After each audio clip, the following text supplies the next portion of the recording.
આપ જ્યારથી વ્રજેશ બન્યા ત્યારથી આ વ્રજની મહત્તા અનેક ગણી વધી ગઈ.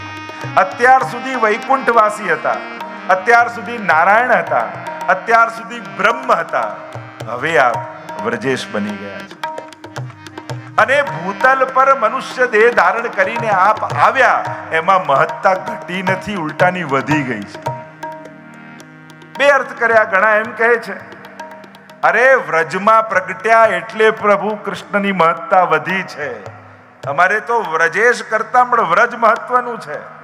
અને ઘણા એમ કહે છે કે આ વ્રજની મહત્તા આ પ્રભુ પધાર્યા એટલે વ્રજની વધી છે. કારણ કે વ્રજભૂમિ કોઈ સાધારણ ભૂમિ નથી. વૈકુંઠ કરતા પણ ભક્તિ માર્ગમાં વ્રજની મહત્તા વધારે છે.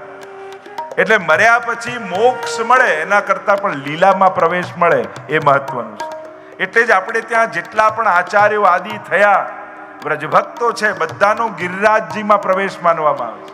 મહાપ્રભુજી ભલે ગંગાજીના જલમાં પ્રવેશ કર્યો, પણ તે જ પુંજ પાછો ગયો ગિરિરાજજીને ત્યાં. જો ગિરિરાજજીમાં દંડવતી શિલા છે અને ત્યાં દંડવતી શિલાને ત્યાંથી શ્રી મહાપ્રભુજીએ પ્રવેશ કર્યો. અને એટલે જ ગિરિરાજજીની પરિક્રમા કરતા આવતા ત્યાં ગિરિરાજજીની દંડવતી શિલા પર દંડવત કરાય છે. અને એ ગિરિરાજજીની દંડવતી શિલા પર ગિરિરાજજીને દંડવત કેવલ નથી કરતા, ત્યાં બિરાજતા મહાપ્રભુજીને તમે દંડવત કરો. કારણ કે એ દ્વાર શ્રી મહાપ્રભુજીનું છે. ત્યાંથી ગિરિરાજજીમાં પ્રવેશ મહાપ્રભુજીએ કર્યો. એ જ રીતે સુંદર શિલાની બાજુમાં પૂજની શિલા. અત્યારે આપણે ભાવ કરતા કે આ દાઉજી, આ ઠાકોરજી, ખરેખર પૂજની શિલા છે. અને ત્યાં સ્વયં શ્રી ગુસાઈજી પ્રભુ ચરણે ગિરિરાજજીની ભીતર ગોવિંદ સ્વામીને લઈને પ્રવેશ કર્યો છે. ગોવિંદ સ્વામીની કદમખંડી પાસે. કારણ કે આપણું પ્રગટ ગોલોક ધામ એ સાક્ષાત ગિરિરાજજીની ભીતર છે. તમે મધુરાષ્ટક જુઓ, મધુરાષ્ટકમાં બધા માટે મધુરમ મધુરમ મધુરમ મધુરમ શબ્દ વાપર્યો. તો આટલું બધું કૃષ્ણના એક એક તત્વને યાદ કર્યા તો ગિરિરાજ મધુરમ કેમ ન કહ્યું? ગોવર્ધન મધુરમ કેમ ન કહ્યું? તમે ક્યારેક વિચાર કર્યો? મધુરાષ્ટકમાં 56 વાર મધુર શબ્દ પ્રયોગ કર્યો, પણ જ્યારે જ્યારે મધુર શબ્દમાં યમુનાજીને યાદ કર્યા, બધા જ અત્યારે વિસ્તાર નથી કરતો, પણ 56 વાર મધુર શબ્દના પ્રયોગ કર્યા, પણ ગોવર્ધન મધુરમ ના આવ્યું. આશ્ચર્ય લાગે, કૃષ્ણથી ગોવર્ધન જુદું કઈ રીતે, કેમ ન યાદ કર્યા મહાપ્રભુજી? કારણ આ જેટલી 56 મધુરતા છે ને, એ ગિરિરાજજીની ભીતર પ્રગટ રૂપે બિરાજે છે. લલિત વ્રજ દેશ ગિરિરાજ રાજે અખિલમ, એ ગિરિરાજ બાવા તો છે. મધુરમ, આ અખિલ લીલા સૃષ્ટિ શ્રી ગિરિરાજજીની ભીતર બિરાજે છે. ચતુર્વદાસજીની પર કેવી કૃપા ગુસાઈજીએ કરી અને સાક્ષાત દર્શન કરાવ્યા છે. તો જયતિ તે અધિકમ જન્મના વ્રજ, વ્રજને આખું સ્વરૂપ માનો. તો ઘણી બધી ચર્ચાઓ વ્રજના સ્વરૂપની કરી શકાય. તો બધા જ અંગો બધે જોવા મળે, પણ એ વ્રજ રૂપી સ્વરૂપનું મુખ એ ગિરિરાજજી છે. અને એટલે જ આપણે ત્યાં મુખારવિંદની ભક્તિ છે. આરોગ્ય શેનાથી? મુખારવિંદ. મુખારવિંદની ભક્તિ છે. એટલે વ્રજની સેવા જ્યારે તમે કરો છો, કારણ કે વ્રજ પણ એ પશુ પંખી નદી પર્વત ये सब मेरो અંગ. વ્રજ મંડળ પ્રભુના શ્રીઅંગથી જુદું નથી. સ્વામીજીના ચરણમાં જે કમળનું ચિહ્ન છે, એમાંથી તો આખું વ્રજ કમલ પ્રગટ થયું છે. આખું વ્રજ કમલાકાર છે, કમળાકારમાં છે. એનું પ્રાગટ્ય ક્યાંથી છે? તો કે જેમ બ્રહ્માજીની નાભીમાંથી કમળ અને કમળમાંથી આખી સૃષ્ટિ પ્રગટ થઈ, એમ સ્વામીજીના ચરણારવિંદમાં જે કમળનું ચિહ્ન છે, એમાંથી જ આખું વ્રજ કમલ પ્રગટ થયું છે. આખી લીલા સૃષ્ટિનું આવો સ્વરૂપ બતાવવામાં આવ્યું છે. તો આમ વ્રજનું મુખ એ ક્યાંક હોય તો એ ગિરિરાજજીમાં છે. અને વ્રજને આખું ગાયનું સ્વરૂપ પણ એક ભાવ બતાવ્યો છે. ગિરિરાજ બાવા પ્રગટ ગાયનું સ્વરૂપ છે. એટલે મુખ અહીંયા છે અને પૂંછ એ પૂંછડીના ભાગમાં છે. એટલે ગાય જેમ આખી વળીને પોતાનું મુખ આમ કરીને પૂંછ રાખીને બેઠી હોય, ભાવથી જોશો તો ગિરિરાજ બાવા તમને સાક્ષાત ગૌ રૂપે દર્શન આપશે. એમ 5 સ્વરૂપ જે ગિરિરાજજીના કહી છે ને, એનો ભાવ છે. સિંહનું સ્વરૂપ, ભુજંગનું સ્વરૂપ, ગાયનું સ્વરૂપ, ગ્વાલનું સ્વરૂપ, રત્નજડિત સ્વરૂપ, આવા જુદા જુદા ગિરિરાજ બાવાના જે સ્વરૂપ માન્યા છે તો એના જુદા જુદા ભાવ બતાવવામાં આવે છે. અત્યારે તો આપણે ગોપી ગીતની ચર્ચા કરવી છે તો જયતિ તે અધિકમ જન્મના વ્રજ, આ વ્રજની મહત્તા. કારણ કે વરાહ પુરાણમાં ત્યાં સુધી કહ્યું કે આ વ્રજભૂમિ છે ને એ ભૂમિનો ટુકડો નથી, આ ભૂમિનો ભાગ નથી, એને પૃથ્વીનો ભાગ નહીં માનવો. કે બ્રહ્માજીની નાભી કમળમાંથી જે સૃષ્ટિનું સર્જન થયું અને એમાંથી જે પૃથ્વી પ્રગટ થઈ એનો ભાગ આ બ્રજ મંડળ નથી. આ તો સાક્ષાત પ્રભુએ જ્યારે ભૂતલ પર આવવાનો નિર્ધાર કર્યો ત્યારે આજ વૃંદાવન, આજ યમુનાજી, આજ ગિરિરાજજી એ ગોલોક ધામમાં બિરાજતા હતા અને ત્યાંથી નિત્ય લીલા ધામમાંથી પ્રભુ પધારે એના પહેલા આખું બ્રજ મંડળ આવ્યું છે અને પછી પ્રભુએ ત્યાં લીલા કરી છે. એટલે જ્યારે પ્રલય થાય, બધું જ ડૂબી જાય, ત્યારે પણ બ્રજ ડૂબતું નથી. કારણ કે આ બ્રહ્માજીનું સૃષ્ટિનું એ સર્જન નથી.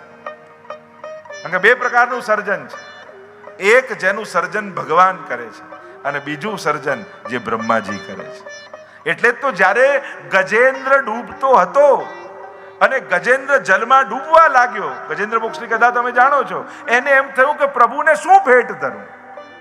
આ તો જે કાંઈ પણ સર્જન છે બ્રહ્માજીનું છે, પછી બ્રહ્માજીની વસ્તુ પ્રભુને કેમ ધરું? હું તો પ્રભુએ જે રચ્યું હોય એ ભેટ ધરીશ. અને વિચાર કરતા થયું કે બધું જ બ્રહ્માજીએ રચ્યું છે, પણ આ કમળ છે ને એ બ્રહ્માજીની રચના નથી, એ તો ભગવાનની નાભીમાંથી કમળ અને કમળમાં બ્રહ્માજી પ્રગટ થયા છે. એટલે પ્રભુની રચના જે છે એ જ પ્રભુને સમર્પિત કરીશ તો પ્રભુ પ્રસન્ન થશે. અને જ્યારે કમળ પ્રભુને ધર્યું અને ત્યારે ભગવાન હે હરિ સાંભળી અને આવીને ઉદ્ધાર કર્યો. કમલમ મધુરમ, બ્રજમાં તો એનો પણ જુદો ભાવ છે. બ્રજના એક એક અંગની ચર્ચા કરો તો અદ્ભુત ચર્ચા થાય. તો વ્રજની મહત્તા અનંત ગણી છે અને એટલા માટે જ્યારથી પ્રભુ પધાર્યા બ્રજ મંડળમાં, હવે મોટા મોટા ઋષિ મુનિ ભક્તો જે મહાપુરુષો છે હવે કોઈ વૈકુંઠ જવા તૈયાર થતા નથી. હવે બધાને બ્રજ જોઈએ છે. અરે સ્વયં મહાદેવજી પણ પોતાનું કૈલાસ છોડી અને પધાર્યા છે ગોપેશ્વર માં. બ્રજ મંડળ જો 84 પરિક્રમા કોષની કરી હોય તો તમે દર્શન કર્યા હશે. ભારતના સમસ્ત તીર્થો એ બ્રજ મંડળમાં આવીને મુકામ કરે છે, ત્યાં એનો નિવાસ છે. આપણે એમ કહીએ ને કે હવે દેવતાઓ પોઢી ગયા, ચાતુર્માસ થઈ ગયા, પછી દેવતાઓ જાગ્યા, તો દેવતાઓ પોઢી જાય તો સૃષ્ટિ ચાલે કઈ રીતે? દેવતાઓ સૂઈ નથી જતા, એ યાત્રા કરવા જાય છે. ક્યાં જાય છે? તો કે ચાતુર્માસ કરવા સકલ દેવતાઓ, સકલ તીર્થો બ્રજમાં આવીને નિવાસ કરે છે. અને એટલે ચાતુર્માસ સમયે આપણે ત્યાં લીલી પરિક્રમા થાય છે. કારણ કે એ સમયે સકલ દેવતાઓ, સકલ તીર્થો બ્રજમાં વાસ કરતા હોય છે અને જે વ્રજયાત્રા કરે એને ભારતના સકલ તીર્થોની યાત્રા થાય છે. આવી મહત્તા કહી છે. જયતિ તે અધિકમ જન્મના વ્રજ, વૈકુંઠ કરતા પણ વ્રજની મહત્તા વધી. કેમ? કારણ કે વૈકુંઠમાં મહાત્મ્ય છે ભગવાનનું અને વ્રજમાં માધુર્ય છે. કારણ કે મહાત્મ્યથી પ્રભુ પોતાના સામર્થ્ય દ્વારા કૃપા કરે છે અને માધુર્યની મહત્તામાં પ્રભુ સામર્થ્યથી કૃપા નથી કરતા, સ્વરૂપથી કૃપા કરે છે. પ્રભુ તમે હવેલીએ દર્શન કરવા જાઓ અને કોઈ પ્રસાદ આપીને, કોઈ વસ્તુ આપીને તમારી કામના પૂર્ણ કરીને તમને મોકલી દે, એ તમને વધારે મોટું લાગે કે સિંહાસનમાંથી કૂદકો મારીને તમારી ગોદમાં બિરાજી જાય એ વધારે શ્રેષ્ઠ લાગે? સામર્થ્યથી કૃપા એ વસ્તુ અને કાંઈક પદાર્થ યા કામના પૂરતી છે અને સ્વરૂપથી કૃપા એ સ્વનિજાનંદનું દાન છે. વ્રજમાં ઠાકોરજી સામર્થ્યને તો છુપાવે છે. મુખ ખોલીને બ્રહ્માંડનું દર્શન કરાવ્યું અને યશોદાજીને થયું કે આ તો ભગવાન છે. પ્રભુને થયું કે આ તો ગડબડ થઈ ગઈ, વૈષ્ણવી માયાનું આવરણ લાવી બધું ભૂલાવી દીધું. પ્રભુ હું ભગવાન છું એ સતત જ્યાં છુપાવે એ બ્રજ અને સતત ભગવાનની અનુભૂતિ કરાવે એ વૈકુંઠ.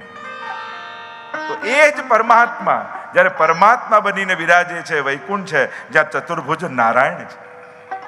એટલે જ્યારે પ્રભુ એકવાર વ્રજભક્તોને બોલાવીને કહ્યું કે તમે આ વૈકુંઠની નિંદા કરો છો ને વ્રજની મહત્તા ગાઓ છો, એકવાર આવીને જોઈ તો જાઓ, અને ન ગમે ત્યારે કહેજો. દયારામભાઈ કહ્યું ને, વ્રજજન વૈકુંઠ સુખ જોઈ વળ્યા, ન ગમ્યું ત્યારે બ્રહ્માનંદમાં ભળ્યા, અરે ઘેર સ્વરૂપાનંદ સુખ અતિશય ગળ્યા, વ્રજ વાલું રે વૈકુંઠ નહીં આવે.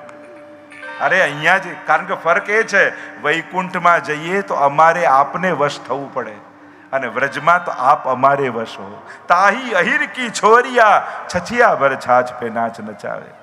એટલે તો જેટલા મોટા મોટા મહાત્માઓ, ઋષિઓ, દેવતાઓ થયા, એ બધા જુદા જુદા રૂપ ધારણ કરીને વ્રજમાં આવીને વસી ગયા છે. અમારા રસખાનજી પણ કહે છે ને, માનુષ હો તો વહી રસ ખાલી, બસો બ્રજ ગોકુલ ગાવ કે દ્વાર, જો પશુ હો તો કહા બસ મેરો, ચરો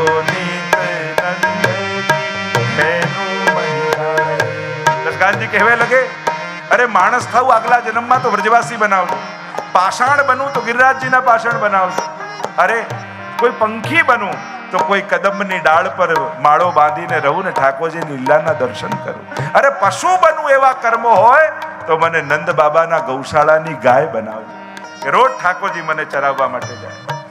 જયતિ તે અધિકમ જન્મના વ્રજ, આપના પ્રાગટ્યથી વૈકુંઠ કરતા પણ વ્રજની મહત્તા અનેક ગણી વધી. વ્રજનું મહાત્મ્ય તો કેટલા પ્રકારથી ગવાયું છે, કેટલા ભગવદીઓએ ગાયું છે. કહ્યું એકવાર તો બ્રહ્માજીને એમ થયું કે વ્રજ ભારે કે વૈકુંઠ, મોટું તરાજુ લીધું, એક પરડામાં વૈકુંઠ રાખ્યું, એક પરડામાં વ્રજ રાખ્યું. હલકું હતું એ ઉપર જતું રહ્યું, ભારે હતું એ નીચે રહી ગયું. જયતિ તે અધિકમ જન્મના વ્રજ, આપના પ્રાગટ્યથી હવે વ્રજની મહત્તા અનેક ગણી વધી ગઈ છે.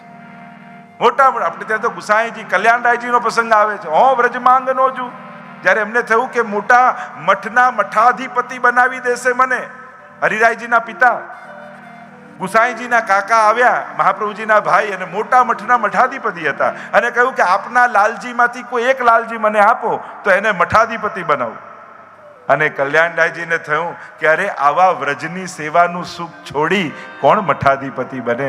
કીર્તન ગાયું, હો વ્રજ માંગ નો જુ, और વ્રજ તજ અનત ન જાઉં, વ્રજ છોડીને મારે ક્યાંય નથી જવું, કહા કરું વૈકુંઠ હી જાય. આપણે ત્યાં તો ભગવદીઓ ગાય છે ને, કહા કરું વૈકુંઠ હી જાય, કહા કરું वैकुंठ ही जाय, कहाँ करूं वैकुंठ ही जाय, जहाँ नहीं नंद जहाँ न यशोदा, जहाँ नहीं नंद जहाँ न यशोदा, जहाँ नहीं गोपी ग्वालन गाय, कहाँ करूं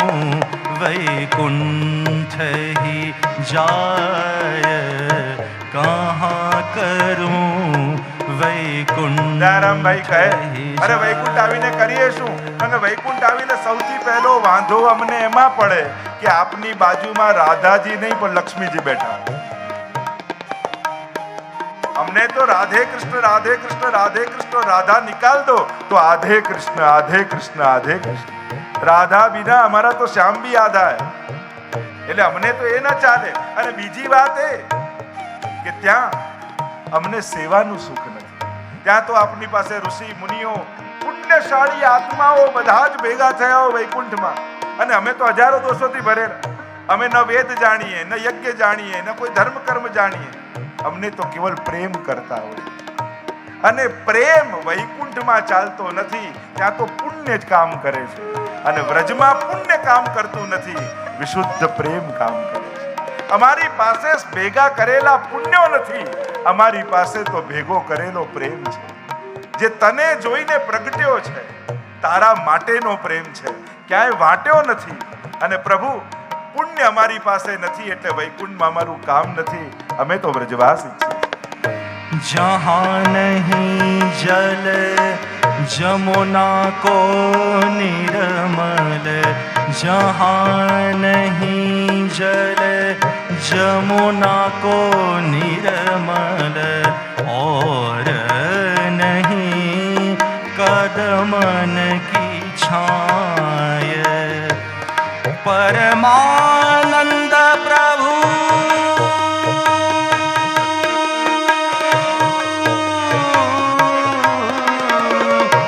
परमानंद प्रभु चतुर ग्वालिनी, परमानंद प्रभु चतुर ग्वालिनी, व्रज रजत जी मेरी जाय बलाय, व्रज रजत जी मेरी जाय बलाय, कहाँ करूं वैकुंठ ही। अरे व्रज છોડીને જાય મારી બલાઈ, મારે વ્રજવાસ જોઈએ, અમને વ્રજ અધિક પ્રિય છે.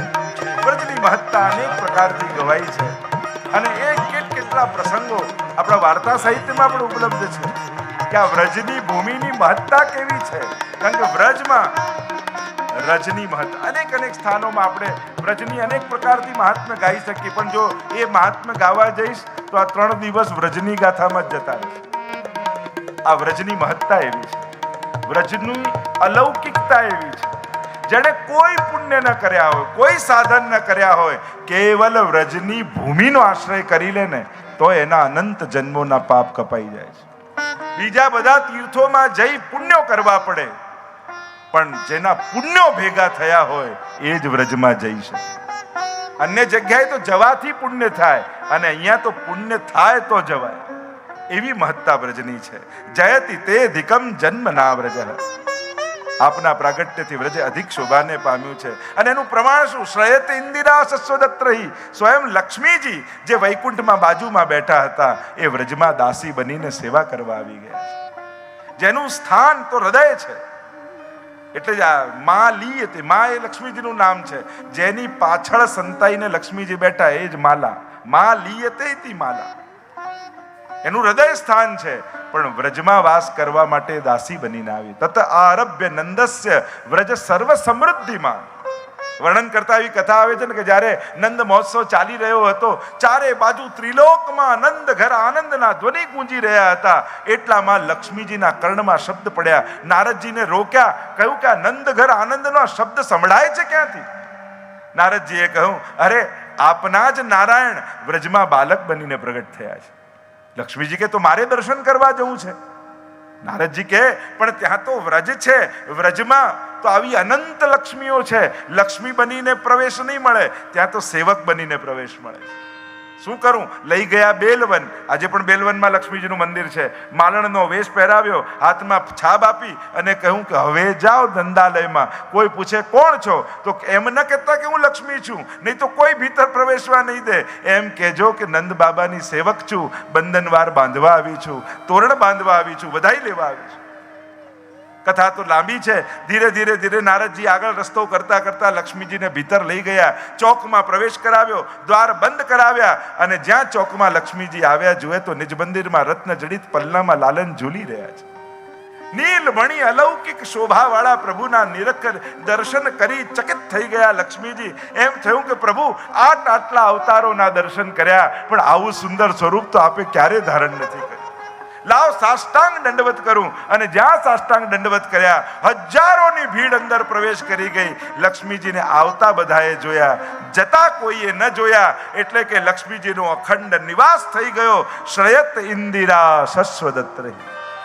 નિત્ય ને અખંડ વાસ લક્ષ્મીજી વ્રજમાં કરી લીધો. અને આમ વ્રજની શોભા અનેક ગણી વધી ગઈ. લક્ષ્મીજી સેવાની લાલસાથી લક્ષ્મી મન પામ્યા રળી. વલ્લભાખ્યાનમાં પણ ગોપાલદાસજી વર્ણન કરે છે ને, ગુસાઈજીના દ્વારની બહાર પ્રતીક્ષા કરીને લક્ષ્મીજી બેઠા હોય છે કે હમણાં ઠાકોરજીની સેવા કરતા કરતા વહુજી બેટીજી અવાજ લગાવશે, અરે માલા લાવજો, અરે ફૂલ લાવજો, અને બીજું કોઈ લઈને જાય એના પહેલા તો હું દોડીને સેવા કરી આવું. એવી લાલસાથી લક્ષ્મીજી ઉભા છે. અને એટલે જ આપણે ત્યાં વૈષ્ણવની વાર્તામાં શબ્દ પ્રયોગ થાય છે, આમને ત્યાં દ્રવ્યનો સંકોચ છે. આપણે એમ માની દ્રવ્યનો સંકોચ એટલે દ્રવ્યનો અભાવ છે. અરે ના, આના ઘરે ઠાકોરજી સાક્ષાત પધારે છે. પ્રગટ નારાયણ જેના ઘરમાં બિરાજે ત્યાં તો લક્ષ્મીને જેને જતાય સંકોચ લાગે છે, કારણ કે ઘરમાં મારો નાથ, મારો સ્વામી બિરાજે છે, એમને પૂછ્યા વગર ક્યાંથી પ્રવેશ કરી દે. અને એટલે આ ભગવદીઓના ઘરમાં જતા લક્ષ્મીજીને સંકોચ લાગે છે. શ્રેયત ઇન્દિરા શશ્વદત્રહી દયિત, એ દયાળુ.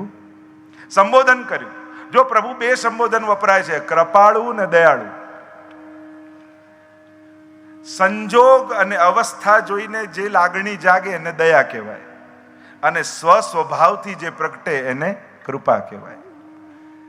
ગોપીઓ કહે, આપના સ્વભાવ કદાચ કઠોર થયા હશે, અમારા સંજોગો તો જુઓ પ્રભુ. અડધી રાતના ઘર બાર છોડી આપને મળવા માટે અમે આવી છે, અને રાસમાં પ્રવૃત્ત થતા થતા આપ અંતર ધ્યાન થઈ ગયા. આપ તો અમારા પ્રાણ છો, અને આપ નહીં પ્રગટ થાઓ તો પ્રાણોના ત્યાગ કરી દઈશું. ચારે તરફ આપને શોધી રહ્યા છીએ, કાંઈ નહીં તો કૃપા ન કરો, દયા તો કરો પ્રભુ. આપ દયાળુ છો, દયિત દૃશ્યતામ, પ્રગટ થઈ જાઓ, અમે આપને જોવા માંગીએ છીએ. જો ચક્ષુ પ્રીતિ એ પ્રેમનું પહેલું લક્ષણ છે. 10 અવસ્થા જે પ્રેમની બતાઈ, એમાં પહેલું લક્ષણ પહેલા જ શ્લોકમાં ગોપીજનોએ કહ્યું, દૃશ્યતામ. ભક્તો ભગવાનને જોવા માંગે છે, કારણ કે આંખનો વિષય જ જોવું છે. આંખને બંધ કરો તો કેવા બેચેન થઈ જાવ છો. 11 ઇન્દ્રિયોનું ફળ જો પરમાત્મા બનાવવા હોય તો ભગવાનને જોઈને આંખ બંધ ન કરતા, આંખ બંધ ન થઈ જાય એની સાવધાની રાખજો. લોચન ભરી ભરી પીજે જી, વલ્લભાખ્યાનમાં તો કહ્યું ને, આપણે તો નેત્રો ભરી ભરીને પ્રભુને પીવાના છે. ઉલટાની એવા સાવધાની સાથે દર્શન કરવાના છે કે ક્યાંક પ્રભુને જોતા મારા નેત્રો બંધ ન થઈ જાય, આટલી ક્ષણનો મને વિલંબ વિયોગ ન થઈ જાય. આ તત્પરતા 10 લક્ષણ બતાવ્યા. એક એક પ્રેમની અવસ્થાથી પસાર થતા થતા ગોપીજનો છેક મૃત્યુ સુધી જશે. છેલ્લું લક્ષણ રસશાસ્ત્રમાં જે 10 લક્ષણ કયા, એમાં પહેલું લક્ષણ કહ્યું ચક્ષુ પ્રીતિ, એને જોવાની ઈચ્છા. નિત્ય જે દર્શન કરવા જતા હશે ને હવેલીમાં, જે દિવસે નહીં જવાય ને તો એને તાપ થશે. આજે ઠાકોરના દર્શન મને ન થયા. અને દર્શન પણ એને કહેવાય, આપણે જોઈએ નહીં, એટલા પ્રેમથી એને જોવા કે હજારોની ભીડમાં પણ એની નજર તમારા પર અટકી જાય, ત્યારે માનજો કે આજે દર્શન થયા. તમારા સિવાય એ બીજાને ન જોઈ શકે, એ જ જોવાની તાકાત છે. એનું સમગ્ર ધ્યાન તમારામાં લાગે. ચક્ષુ પ્રીતિ. બીજું કહ્યું સંકલ્પોત્પત્તિ. મન સંગ, મનને અનેક પ્રકારથી એને મળવાની ઈચ્છા જાગે, એ બહાનાઓ ગોતે. આવા અનેક પ્રકારથી ગોપી ગીતમાં જો આ 10 લક્ષણોને ઘટાવો, પ્રેમના 10 અવસ્થાઓ, તે બધી અવસ્થાઓને ઘટાવી શકાય, ચર્ચા લાંબી થઈ જાય. છેલ્લે કહ્યું મૃત્યુ. એવી અવસ્થા પ્રેમમાં આવી જાય કે જો હવે નહીં મળે તો આ પ્રાણ છૂટી જશે, એવો તાપ પ્રગટ થઈ જાય. ગોપીઓ એ અવસ્થામાં આવી ગયા. રુરુદુહુ સુસ્વરમ રાજન કૃષ્ણ દર્શન લાલસા ઇતિ ગોપ્ય પ્રગાયંત પ્રલપંતશ્ચ ચિત્રધા રુરુદુહુ સુસ્વરમ રાજન કૃષ્ણ દર્શન લાલસા. જોર જોરથી ગોપીઓ રડવા લાગી, પ્રભુ પ્રગટ થાઓ, નહીં તો પ્રાણો છોડી દઈશું. આપ જ પ્રાણનાથ છો, આપના ચરણોમાં પ્રાણ ધરી દઈશું. એમ કહેતા ને કે કાગડો જોતો હતો અને એને થયું આ ગોપીની આંખો છે ને માછલી જેવી છે, આ મરે ને એની આ માછલીને પકડી લો. અને ગોપીએ કાગડાને જોઈને કહ્યું, કાગા નૈન નિકાલ દઉં. તારે આ જોઈએ છે ને આંખો, તને ગમે છે, મત્સ્યાકૃત છે, તું કહે તો કાઢીને આપી દે. કાગા નૈન નિકાલ દઉં, પણ એક શરત, પીયું પાસ લે જાય. એક શરત એ છે કે ખાતા પહેલા તું આ આંખોને લઈ મારા ઠાકોરજીની સામે લઈ જજે, કારણ કે મર્યા પછી પણ ખુલ્લી રહેશે ભગવત દર્શન માટે. કાગા નૈન નિકાલ દઉં, જો પીયું પાસ લે જાય, પહેલે દરસ દિખાય કે ફિર લેજો તુમ ખાય. પહેલા આને દર્શન કરાવીને પછી ખાઈ જજે, કારણ કે આ મર્યા પછી પણ ભગવત દર્શન માટે ખુલ્લી રહેશે.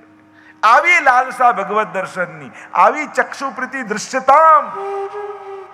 કાગડો લાલસાથી જોઈ રહ્યો છે, માખણ જેવું શ્રીઅંગ છે ગોપીઓનું, અને કાગડાને થાય કે આ દેહ પડે ને ખાઉં, ત્યારે કાગડાના મનની જાણીને ગોપી કહે છે, કાગા જબ તુમ ખાઈયો ચુન ચુન ખાઈયો માંસ, કાગા જબ તુમ ખાઈયો ચુન ચુન ખાઈયો માંસ, દો નૈના મત ખાઈયો મોહે પિયા મિલન की आस। બધું જ ખાજે, મારી બે આંખોને છોડી દેજે, એ ભગવત દર્શન માટે ખુલ્લી ની ખુલ્લી રહેશે। આવી લાલસા દૈત દૃશ્યતામ, પ્રભુ પ્રગટ થઈ જાઓ, દર્શન આપો। દીક્ષુ તાવકા, અમે તમારા છીએ, આ જીવન આપનું છે। જો બીજા કોઈનું હોત તો ક્યારનું ધરી દીધું હોત, પણ આ દેહ, આ મન, આ વૃત્તિ, આ ઇન્દ્રિયો, આ પ્રાણ, અમારું જે કાંઈ પણ છે એ આપને સર્વ વસ્તુ સમર્પણમ કરી છે। હવે અમારું પણ નથી, આ જે કાંઈ પણ અમારી પાસે પણ છે એ પણ આપની ધરોહર છે, એટલે સાચવીને બેઠા છે। જે દિવસે એમ લાગશે કે મારાનો ભાવ, અહમતા અને મમતા જો અમારા દેહ, મન, વૃત્તિ કશા માટે પણ આવી તો એ તો અન્યાશ્રય થઈ જશે, એ પછી આપને લાયક નહીં રહે। આ જે કાંઈ પણ મળ્યું છે એ આપના સુખ માટે મળ્યું છે। ગોપીઓની દરેક વૃત્તિ ભગવત સુખની છે, અને ગોપીઓ સતત એક જ ભાવમાં જીવે છે, તવાસ્મી તવાસ્મી તવાસ્મી, હે કૃષ્ણ અમે તારા છીએ। અને આ જ વૃત્તિ એમને રાસ સુધી લઈ જાય છે। ઘણી વાર કહું ને, ગીતાજીની શરૂઆત મામકાથી થઈ। ધર્મક્ષેત્રે કુરુક્ષેત્રે સમવેત્તા યુત્સવ મામકાહ પાંડવાશ્ચૈવ, મારા, ગીતાજીની શરૂઆત મારાથી થઈ, એટલે અંતમાં યુદ્ધ થયું। ગોપી ગીતની શરૂઆત તાવકાથી થઈ, એટલે અંતમાં રાસ થયો। તમારી જીવનની વૃત્તિ કઈ છે? મારાપણાની વૃત્તિથી જીવશો તો જીવનમાં હંમેશા યુદ્ધ ચાલતા રહેશે। તારાપણાની વૃત્તિથી રહેશો, અને પુષ્ટિ માર્ગની તો શરૂઆત જ હાથમાં તુલસી દલ લઈ બધું જ યાદ કરીને ઠાકોરજીને કહીએ છે, હે કૃષ્ણ હું તારો છું, તમારા અમે ને અમે છીએ તમારા। તમારા અમે ને તમે છો અમારા, તમારા અમે ને તમે છો અમારા, તમારા સહારે અમે જીવનારા, તમારા સહારે અમે જીવનારા, તમારા અમે ને તમે છો અમારા। પ્રભુ આપ જ્યારથી પ્રગટ્યા અને વધાઈ મળી કે નંદ ઘર આનંદ ભયો, એ જ સમયે હાથમાં તુલસી દલ લઈને આ જાતને આપને સમર્પિત કરી। આપના માટે જાગીએ છે, આપના માટે ભોજન બનાવીએ છે, આપના માટે દહીં વલોવીએ છે, આપના માટે સૂઈએ છે કે ફરી મંગળા કરાવવા માટે સવારે જવાનું છે। અમારી તો દરેક વૃત્તિ અને પ્રવૃત્તિ કેવલ આપના માટે। અમે યાદ કરીએ ન કરીએ છતાંય, અમે યાદ કરીએ ન કરીએ છતાંય, તમે યાદ અમને સદા રાખનારા, તમે યાદ અમને સદા રાખનારા। વિસામો તમે જિંદગીની સફરમાં, વિસામો તમે જિંદગીની સફરમાં, તમે ભૂમિયા થઈ આગળ જનારા, તમારા અમે ને તમે છો અમારા। હે પ્રભુ, દીક્ષુ તાવકા, અમે તમારા છીએ, કારણ કે આપે વચન આપેલું છે ગીતાજીમાં, મામેવ યે પ્રપદ્યન્તે માયા મેતામ તરંતિ, જે મારા થાય છે એને હું તારી દઉં છું। સદાય આપના ચરણોને અમે પકડીને રાખ્યા છે। પ્રભુથી દૂર થાય ફસાય છે, ચરણ પકડી રાખે એ તરે છે। પ્રભુ ત્વયી ધૃતાસ્વત્વામ વિચિન્વતે, તમારે કારણે અમે પ્રાણોને ધારણ કર્યા છે। જીવીએ છે જ આપના માટે, કારણ કે ભરોસો છે કે કાંઈક આ દેહથી આપની સેવા અને સુખનો વિચાર થશે. જે દિવસે સ્વસુખનો વિચાર આવશે એ દિવસે દેહ પડી જશે. પ્રભુ પ્રગટ થાઓ, દર્શન આપો. અંદરથી ઠાકોરજીનો સંવાદ ચાલે છે. મહાપ્રભુજી કહે આવા સમયે ઠાકોરજી ગોપીઓના હૃદયમાં બિરાજ્યા છે અને હૃદયમાં બિરાજીને પ્રશ્નો કરે છે અને ગોપીઓ ઉત્તર આપે છે. અને આમ પ્રભુ અને ગોપીઓની વચ્ચેનો સંવાદ એ ગોપી ગીત છે. ગોપી આર્તનાદ કરતા કહ્યું કે પ્રભુ પ્રગટ થાઓ, દર્શન આપો. અને એમ કહેતા ગોપીઓ આગળ ગાન કરતા બોલે, શરદુદાશયે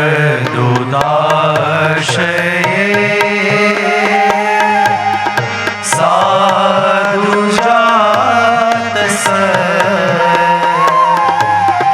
સરસી જોદર શ્રી મૃષાદૃશા સુરતનાથ તે શુલ્કદાસિકા